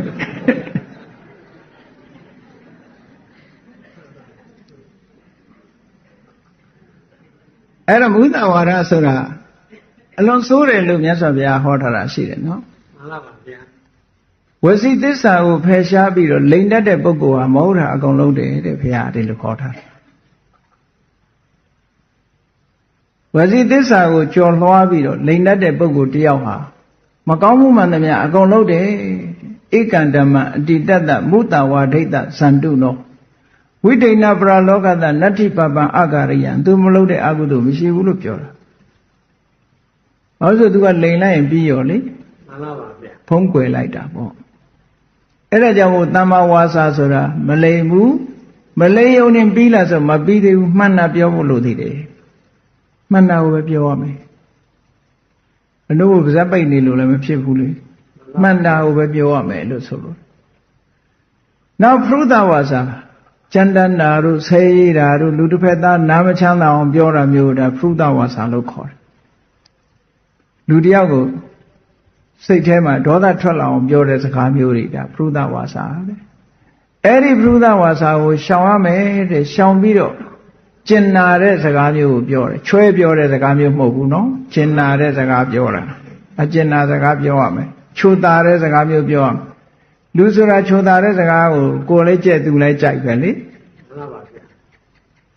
ဟိုအရက်ထဲတောတွေပါလေဆိုဟဲ့သိနာကောင်ကြီးလို့ခေါ်သေးတာဘယ်ကြိုက်မလဲအဲ့လိုပြောလို့ရတော့နော်အဲ့ဒါလိုဟာမျိုးမဟုတ်ဘဲနဲ့ကျင်ကျင်နာနာပြောတာမျိုးဖြစ်ရမယ်တဲ့ဖရုဒဝါစာမြတ်စွာဘုရားတောင်မှယာတဝါစာနေလာကဏ္ဍတုခဟိုကြားလိုက်ရင်နားထဲမှာချမ်းသာသွားတယ်ဟရိယင်ကမှာစိတ်ထဲနှလုံးထဲကိုကြည်နူးသွားတယ်အဲ့ဒီဟာမျိုးပြောတဲ့စကားပြောလို့ရှင်အဲ့ဒီထဲမှာမှန်ကန်တာတွေပြောလို့ရှင်အဲ့ဒီသဘောမျိုးရပါတယ်တဲ့ချွဲချွဲပြစ်ပြစ်ပြောဖို့ပြောတာမဟုတ်ဘူးနောက်တစ်ခုကဘာတော့ဆိုလို့ရှိရင်ပိတုဏဝါစာပိတုဏဆိုတဲ့စကားလုံးလေးကသူကပိယတုံညကရဏဆိုတဲ့အဓိပ္ပာယ်ကနေပြီးတစ်လုံးစီယူထားတာပိယဆိုတာချစ်ခင်မှုတုံညဆိုတာစိတ်သုံးသွားအောင်ကရဏပြုခြင်းလို့အဓိပ္ပာယ်ရတယ်တကယ်ချင်းနှစ်ယောက်တ တူနဲ့တူချစ်ခင်ပြီးတော့အမြဲတမ်းလက်တွဲနေတာသူတို့နှစ်ယောက်ကြားမှာချစ်ခင်မှုပြတ်သွားအောင်လုပ်တာမျိုးကိုဒါဂုံတိုက်တယ်လို့ခေါ်တာ မှန်ပါပါဗျာ လူနှစ်ယောက်တိုက်တဲ့နေတာကိုမတဲ့အောင်ဝင်ပြီးတော့တတ်ရှို့တာပေါ့အဲ့ဒါကိုဂုံတိုက်တယ်လို့ခေါ်တယ်ဟိုသွားတိုင်ဒီသွားတိုင်ဒုက္ခရအောင်လုပ်တာဂုံတိုက်တယ်လို့ခေါ်တယ်နော် မှန်ပါပါဗျာ အဲ့ဒီပိတုနဝါစာကလည်းအမတန်မှဆိုးတဲ့စကားတဲ့ဒါကြောင့်မို့လူတယောက်မတဲ့အောင်မလုပ်အောင်မတဲ့တဲ့လူဆိုရင်တဲ့အောင်ဝိုင်းပြီးတော့ပြောပေးရမယ်တဲ့အောင်တရားဟောပေးရမယ်နော်လူနှစ်ယောက်ဒီကွဲပြဲနေတာတောင်မှပဲညှိနှိုင်းပြီးတော့စိတ်ချင်းပြန်ပြီးတော့ညီညွတ်အောင်စိတ်ဆက်လုပ်ပေးရမယ်ကွဲတာပြဲတာမျိုးဖြစ်အောင်မလုပ်ရဘူးတဲ့တယောက်နဲ့တယောက်တဲ့နာမခွဲကောင်းဘူးတဲ့ခွဲရင်ပိတုနဝါစာပဲကွဲအောင်ပြောရင်ပိတုနဝါစာပဲအဲ့တော့နှစ်ယောက်ပြောရင်တဲ့အောင်မပြောရမယ်ပိတုနဝါစာရှောင်ရမယ်ရှောင်ပြီးတော့ဂုံးတိုက်တဲ့စကားမပြောရင်လည်းမဟုတ်ဘူးတယောက်နဲ့တယောက်မတဲ့ကြဘူးအစင်မပြေကြဘူးဆိုလို့ရှိရင်သွားပြီးတော့ဖြန့်ပြေပေးရမယ်ကြားဝင်ပြီးတော့ဒီလိုဆွလို့လေနော် မှန်ပါပါဗျာ သမက်ကကရဏိဝါစံဘာတိတာညင်ညွေရေးစကားကိုသာပြောတယ်ကွဲပြားအောင်မပြောဘူးတဲ့မတဲ့အောင်မလုပ်ဘူးတယောက်နဲ့တယောက်အဲ့တော့မလုပ်ရမယ့်ဟာကခုံးတိုက်တာမလုပ်နဲ့လုပ်ရမယ့်ဟာကညင်ညွတ်အောင်စိတ်ဆက်တဲ့စကားပြောရမယ်တမ္ပပလာပဆိုတာအကျိုးမရှိတဲ့စကားတွေပြောတာမဟုတ်တန်တရားတွေလျှောက်ပြောမဟုတ်တဲ့အကြောင်းအရာတွေပြောပြအချိန်တွေဖြုံအဲ့ဒါမျိုးမဖြစ်เสียဘူးတဲ့တမ္ပပလာပမဖြစ်အောင်မှန်ကန်တဲ့တရားစကားမျိုးတွေကိုပြောရမယ်အကျိုးရှိတာတွေကိုပြောရမယ်ပညာနဲ့ပတ်သက်တဲ့စကားပြောရမယ်စီးပွားရေးတိုးတက်နိုင်တဲ့စကားမျိုးပြောရမယ်လူထုအကျိုးပြုတဲ့စကားမျိုးပြောရမယ်အကျိုးမပြုတဲ့စကားမျိုးနဲ့မပြောရဘူးလို့ဆိုလိုတယ်နော် မှန်ပါပါဗျာ အဲ့ဒီလိုတစ်ဖက်ကရှောင်ပြီးတစ်ဖက်ကလှုပ်ထားမှသမ္မာဝါစာလို့ခေါ်တယ်ဝစီတုစရိုက်ကိုရှောင်ပြီးတော့ဝစီတုစရိုက်ကိုဆောင်ရမယ်တစ်ဖက်ကရှောင်တယ်တစ်ဖက်ကဆောင်တယ်သမ္မာဝါစာသမ္မာကမ္မတဆိုတာလှုပ်ရနဲ့ပတ်သက်တာမှန်ကန်တဲ့လှုပ်ရဆိုတာမှားယွင်းတဲ့လှုပ်ရကိုရှောင်ရမယ်ဒါမှားယွင်းတဲ့လှုပ်ရဆိုတာအာရုံသိတဲ့အတိုင်းပဲဟောလားသူများတဲ့တတ္တာမှားယွင်းတဲ့လှုပ်ရသူများဥစ္စာခိုးတာမှားယွင်းတဲ့လှုပ်ရဒီကာမကိစ္စလိန်လီဖောက်ပြားတာဒါမှားယွင်းတဲ့လှုပ်ရလို့ဆိုလို့တယ်အဲ့ဒီမှားယွင်းတဲ့လှုပ်ရတွေကရှောင်ရှားလို့ရှိရင်ဒါတမ္မာကမ္မတဖြစ်တယ်လို့ပြောတာနော် မှန်ပါပါဗျာ နောက်တစ်ခုတမ္မာအာဇီဝဆိုတာကြည့်ဝစီဒုစရိုက်၄ခုကာယဒုစရိုက်၃ခုအလုံးပေါင်းလိုက်တဲ့အခါ3နဲ့4ဆိုဘယ်လောက်ဖြစ်ပါ9ခုအဲ့ဒီ9ခုနဲ့စီးပွားမရှာရဘူးတဲ့ဒါပြောတာ မှန်ပါပါဗျာ အဲ့ဒီ9ခုနဲ့စီးပွားမရှာဘဲနဲ့အဲ့ဒီ9ခုကလွတ်တဲ့နည်းနဲ့စီးပွားရှာရင်တမ္မာအာဇီဝဆိုပါစို့စီးပွားအတွက်သူများတဲ့တတ်တာမျိုးမလုပ်အောင်အဲ့ဒါဆိုရင်မိစ္ဆာအာဇီဝဖြစ်တယ်ရိုးရိုးတတ်လို့ရှိရင်ဒုစရိုက်ဖြစ်တယ်မိစ္ဆာအာဇီဝမဟုတ်ဘူးကိုယ်စီးပွားရေးအတွက်တတ်တယ်ဆိုလို့ရှိရင်မိစ္ဆာအာဇီဝပါဖြစ်တယ်အသက်မွေးမှုမှားတယ်လို့ပြောတာ မှန်ပါပါဗျာ ခိုးတာပတ်စံမရှိလို့ကိုယ်စီးပွားရေးအတွက်ခိုးတယ်ဆိုလို့ရှိရင်မိစ္ဆာအာဇီဝဒီပြင်းနည်းနဲ့အပျော်တက်လိုက်ခိုးတာလို့ဆိုလို့ရှိရင်တော့ဒါဒုစရိုက်ပဲဒုစရိုက်ကာမဂုဏ်ကိစ္စနဲ့ပတ်သက်ပြီးတော့အသက်မွေးဝမ်းကြောင်းတစုံတစ်ယောက်ကပိုက်ဆံပေးပြီးတော့သူတော်ဘာသားမယားဖြတ်စီးခိုင်းတယ်ဆိုလို့ရှိရင်ပိုက်ဆံယူပြီးလုပ်ရင်မိစ္ဆာအာဇီဝကိုယ့်ဘာကိုဝါသနာပါလို့ဆိုရင်တော့ဒါဒုစရိုက်အဲ့လိုလေးခွဲရမယ်နောက်စကားပြောတာနဲ့ပတ်သက်ပြီးတော့ကြည့်ကိုယ့်ဟာကိုယ်လိန်တဲ့လူကရိုးရိုးလိန်တာဘာရွယ်ချက်မှမရှိဘူးရိုးရိုးလိန်လို့ရှိရင်ဝစီဒုစရိုက်ဖြစ်တယ်ပတ်စံရလို့လိန်လို့ရှိရင်တော့မိစ္ဆာအာဇီဝပါဖြစ်တယ်လို့ဒီလိုမှတ်ပတ်စံရလို့ तू အသက်မွေးမှုအတွက် तू လိန်တာလေအေးဟိုလူနှစ်ယောက်တဲ့နေတာမကြည့်ချင်ဘူးသွားခုံးတိုက်ရောမင်းငွေ3သိန်းပေးမယ်ဆိုသွားခုံးတိုက်လို့ရှိရင်အဲ့ဒါမိစ္ဆာအာဇီဝပဲမင်းဟိုလူသွားဆဲတန်းငါနဲ့မတည့်တဲ့လူရောမင်းပတ်စံ3သိန်းပေးမယ်သွားဆဲရင်အဲ့ဒါမိစ္ဆာအာဇီဝပတ်စံရလို့လှုပ်တာလေ မှန်ပါပါဗျာ တမ္ပပလာပမဟုတ်တန်တရားတွေသွားပြောကြည့်ဒီလူမျက်စိလေဒုက္ခရောက်သွားအောင်မဟုတ်တာတွေရှောက်ပြောသမ်းဆိုသွားပြီးပတ်စံပေးလို့လုပ်လို့ရှင်အဲ့ဒါမိစ္ဆာအာဇီဝရိုးရိုးပြောလို့ရှင်ရိုးရိုးဝစီဒုစရိုက်ပဲအဲ့ဒါလို့ခွဲခြားရမယ်ကဲပေါင်းလိုက်တဲ့အခါကျတော့ဒုစရိုက်9ပါးပါပဲဒုစရိုက်9ပါးကို ဒီအသက်မွေးမှုအတွက်သုံးချလို့ရှိရင်မိစ္ဆာအာဇီဝဖြစ်တယ်အဲ့ဒါအသုံးမချဘဲနဲ့ရှောင်ကျင်လို့ရှိရင်တမ္မာအာဇီဝဖြစ်တယ်ဒါကိုဝိရတိစေရသိက်၃ခုလို့ပြောတာနော်မှန်လားပါဗျာဝိရတိစေရသိက်၃ခုကလည်းပဲရှောင်ကျင်ရတာကဒုစရိုက်ရှောင်ကျင်တာဖြစ်သောကြောင့်သူ့ရဲ့အာယုံကဒုစရိုက်ကိုအာရုံပြုပြီးတော့ရှောင်ကျင်တာဖြစ်သောကြောင့်အာယုံကတစ်ခုစီမတူဘူးမတူသည့်အတွက်ကြောင့်မဟာကုသိုလ်စိတ်မှာရှင်တွဲတဲ့အခါမှာတစ်ခုစီတစ်ခုစီသာဖြစ်လို့ရတယ်တဲ့၃ခုလုံးပြိုင်ဖြစ်လို့မရဘူးသို့သောမက်စိတ်ထဲမှာပါတဲ့အခါကျတော့မက်စိတ်ကမကောင်းတာတွေအားလုံးကိုတပြိုင်နဲ့ဖယ်ရှားပစ်တာဖြစ်သောကြောင့်မက်စိတ်မှာကျတော့၃ခုစလုံးတွဲလို့ရတယ်လို့ပြောတာနော်မှန်ပါပါဗျာကဲကောင်းပြီနောက်ဘာကြံသေးတုံဆိုတော့ပညိန္ဒရေဆိုတာတစ်ခုကြံတယ်အဲ့ဒါအမောဟ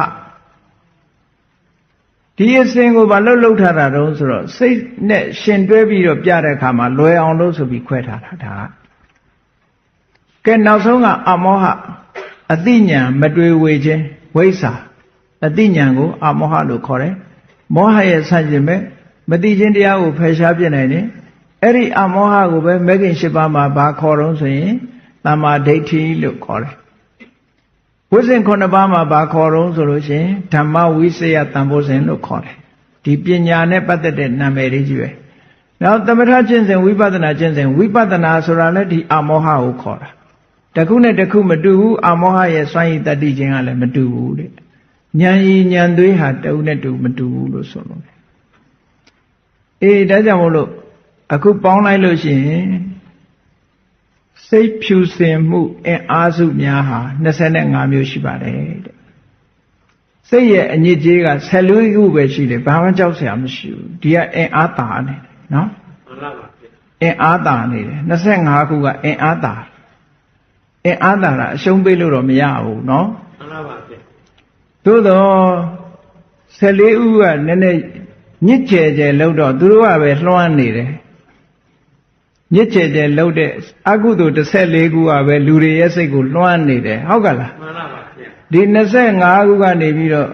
မလွှမ်းနိုင်ဘူးဖြစ်နေတယ်အဲ့ဒါလွှမ်းနိုင်အောင်ကြိုးစားဖို့လိုတယ်လို့ဆိုတာနော်မှန်ပါပါဖိုင်နယ်ကြနောက်ဆုံးတိုက်ပွဲရောက်တဲ့အခါကျတော့အခုပြောခဲ့တဲ့စိတ်ဖြူစင်မှုအအားစုတွေကနောက်ဆုံးတိုက်ပွဲကြတော့ခုနကမစင်ကြယ်တာတွေအားလုံးကို तू ကလုံးဝဖယ်ရှားပြစ်နိုင်တယ်အကယ်၍ဖယ်ရှားမပြစ်နိုင်ဘူးဆိုရင်တတ္တဝါတွေဘယ်လိုလုပ်ပြီးတန်တရားလွတ်နိုင်မလို့မှန်ပါဗျာဖရာတို့ယဟန္တာတို့ကြတော့လုံးဝဖယ်ရှားပြစ်လိုက်ပြီတဲ့14မျိုးစလုံးနော်14မျိုးစလုံးကိုဟောဒီ25နဲ့လုံးဝဖယ်ရှားပြစ်လိုက်တယ်25ကလည်းအဆင့်ကာမဝဆရာကုသိုလ်မှာရှိတဲ့ဒီတရားဇန်နဲ့ရှင်တွဲလာတဲ့ဒီတရားအစွမ်းထက်ဆုံးကတော့မဲ့နဲ့ရှင်တွဲလာတဲ့ဟောဒီစွမ်းအားတွေကပို့ပြီးတော့ထက်မြက်တယ်တဲ့စွမ်းဆောင်မှုတွေပိုထက်မြက်သည့်အတွက်ကြောင့်စိတ်ရဲ့အညစ်အကြေးမှန်သမျှကိုလုံးဝဖယ်ရှားပြစ်နိုင်ပါတယ်တဲ့ဒါကြောင့်မို့လုံးဝဖယ်ရှားဖို့ရာအတွက်ကျင့်စဉ်ကတော့သမထကျင့်စဉ်နဲ့ဝိပဿနာကျင့်စဉ်တမာရီတရားထူထောင်ပြီးတော့မိမိတဏ္ဍာမှာအတိညာနဲ့ရင့်တန်လာအောင်လုပ်မယ်ဆိုရင်ဟောဒီအတိညာကနောက်ဆုံးမှာစွမ်းဆောင်မှုတွေပေးပြီးတော့အာလုံသောစိတ်အညစ်အကြေးတွေကိုဆေးလျော်နိုင်ပါတယ်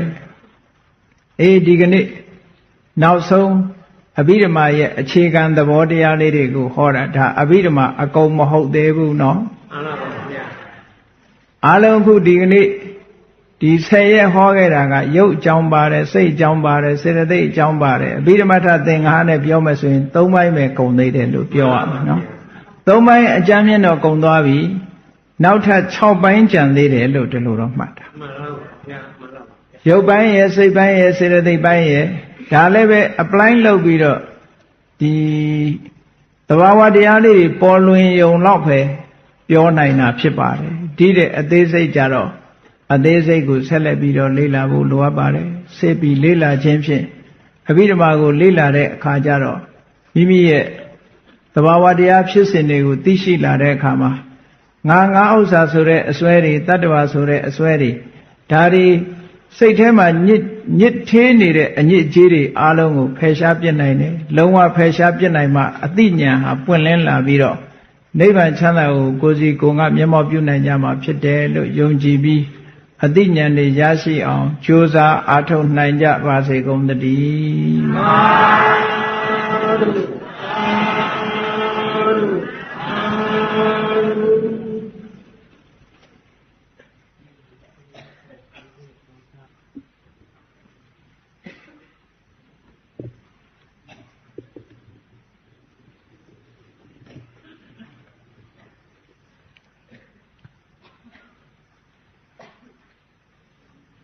ကဲမေတ္တာပို့ရအောင်တတ္တဝါများစွာဘေးရန်ကွာချမ်းသာကြပါစေမေတ္တာရေချမ်းသွန်ငါဖြန့်ငြိမ်းချမ်းကြပါစေသက်ရှိချမ်းသာစိတ်ချမ်းသာလူရဆန္ဒပြည့်ပါစေဓမ္မောတရံဘိဝိတဝါနဝိသာတပိတမုဟတာအာစရမရာတိတိဘာဝံနိဗ္ဗာနံယန္တုတာရောဓမ္မောတရံလောဘဒေါသမောဟစိတ်တောက်ကင်းပြောက်ကြည်တရားစေကိုဘိဝိတဝဝန္တာရှင်ပြတောက်ကြရနာကြရကုန်သောကြောင့်ဝိသာတပိပူဇာညစ်နောက်ကိလေသာအစိတ်တောက်ဟူသမျှတို့သည်သမုဂတပိဉ္စပေတွင်ရေမတင်တဲ့ကဲ့သို့ကင်းစင်လွင်ပြောင်းပေမရောက်အောင်ပယ်ဖြောင်းအကုန်သည်ခွန်တူစင်စစ်မသွေဖြစ်ကြပါစေကုန်သတည်းအာစရမရံအိုခြင်းလဲကွာနာခြင်းလဲကင်းသေးခြင်းလဲရှင်းထသောတိတိဘဝကိလေသာဟုပုခတိကင်းငြိရာအစစ်ဖြစ်ပေထသောနိဗ္ဗာန်နိဗ္ဗာန်ဟုခေါ်အေးမြူတော်သို့သာရောတရားချစ်ခင်စိတ်ကောင်းဝိညာသူတော်စင်များတို့သည်ယန္တုပါရမီအစဉ်စဉ်မြင့်နေမြင်၍မလင့်ပုံသေးဆက်ရောက်တော်မူကြပါစေကုန်သတည်း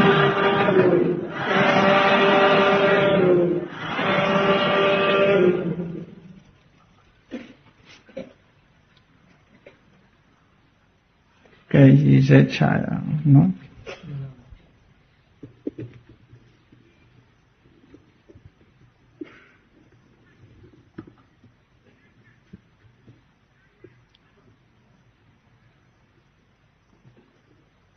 18ရက်8လ2008မှ29 8လ2008 10ရက်ညအထူးတရားပွဲတွင်အများပေါင်းစုကောင်းမှုဓမ္မပူဇာဝတ္ထုမှာ16သိန်း15000ကျပ်တည်တည်ပါဗျာတရားပွဲ10ရက်တရားပွဲအလူရှင်များဤတရားအလှနှင့်အများပေါင်းစုကောင်းမှုဓမ္မပူဇာကိုရေဆက်သွန်းချအမြတ်ပေးဝေပါယံလို့ဆိုရအားလုံးလိုက်ပြီးတော့ကဲဆိုလိုက်ကြအောင်နော်အရှင်ဖေယဘုရားတပည့်တော်တို့သည်ဓမ္မအတိညာရရှိစေရန်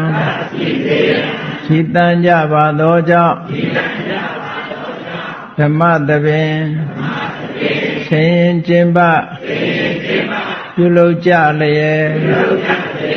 အဘိဓမ္မာတရားတော်ကိုနာယူကြပါကုန်၏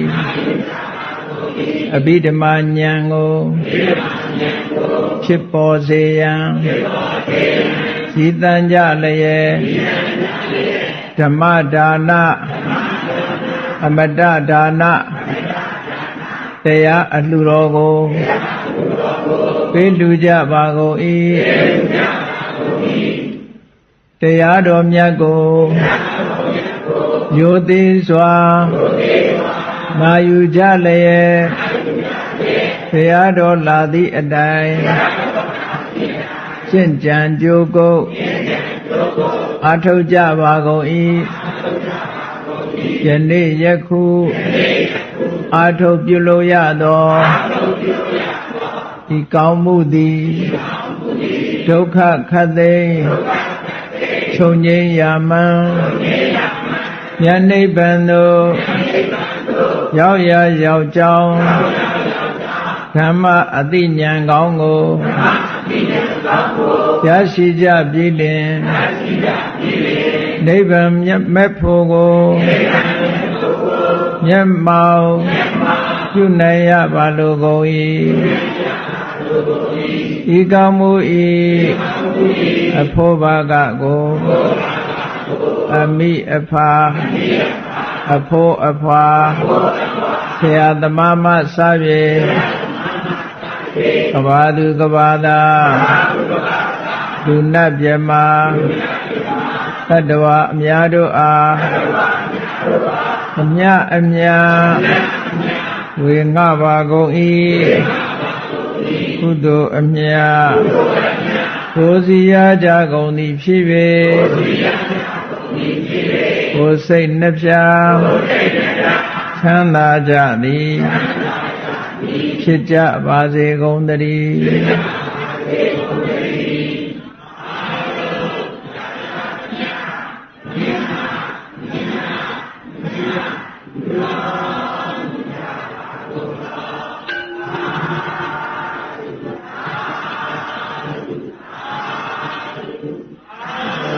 ကြာကြာလည်းများအများအများအများကျွမ်းကြပါကုန်